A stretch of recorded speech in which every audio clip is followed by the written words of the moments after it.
Jadi terkait dengan video kemarin kita press conference itu, banyak pertanyaan yang masuk ke saya secara pribadi melalui WA.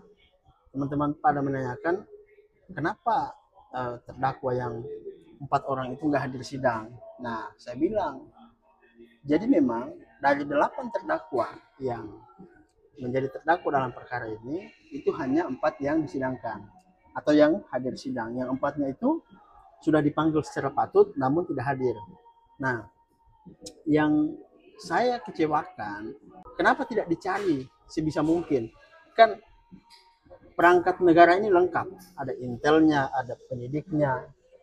Ya, kalau misalnya memang ternyata mereka belum ditemukan, bagaimana kita mau menghukum orang yang diajak bekerja sama dalam proyek tersebut?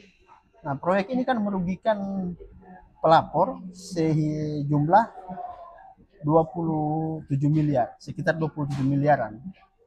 Nah, yang 4 orang yang gak hadir ini, itu adalah orang yang terbukti dalam hukum, dalam proses perkara perdata di PN Bogor, terbukti menerima aliran dana dari pelapor. Nah, makanya kan kalau misalnya klien saya tidak, yang terbukti tidak menerima apa-apa, sama sekali tidak menerima uang aliran dana, bahkan tidak mendapatkan fee, lalu kemudian didakwa bahkan dituntut 3 tahun 9 bulan, padahal di dalam fakta persidangan tidak terbukti sama sekali.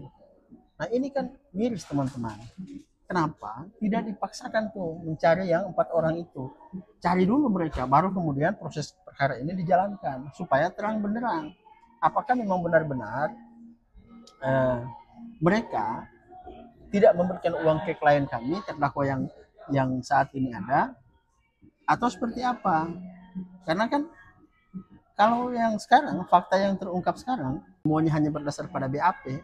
Ya di BAP pun demikian. Tidak ada yang menerangkan bahwa klien saya itu menerima aliran dana itu, baik dalam bentuk uang atau dalam bentuk yang lain. Nah, sehingga orang yang tidak diproses atau kemudian sekarang kabur begitu saja. Nah, apakah ini mau dibiarkan?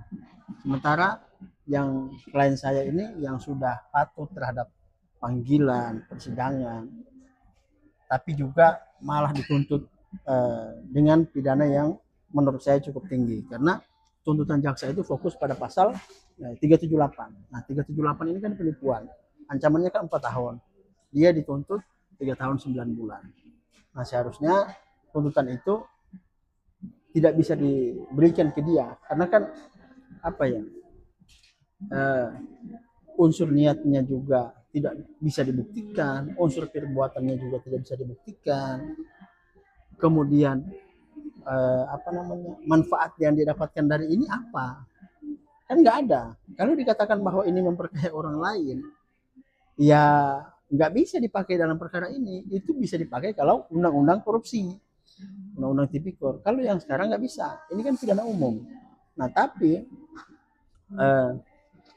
kita tahu bersama bahwa yang namanya pekerjaan pasti ada yang diuntungkan, baik korporasi, perorangan, atau siapapun. Jadi nggak bisa kita memahami sapu jagat begitu. Wah, ini kan ada yang diuntungkan dari sini. Ya iya, tapi kan dia itu diuntungkan, bukan kemudian keuntungannya dibagikan ke kita atau ke klien saya. Seperti itu.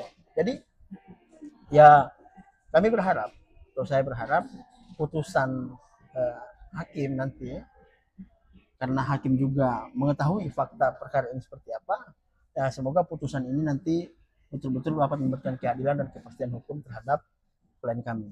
Demikian, teman-teman.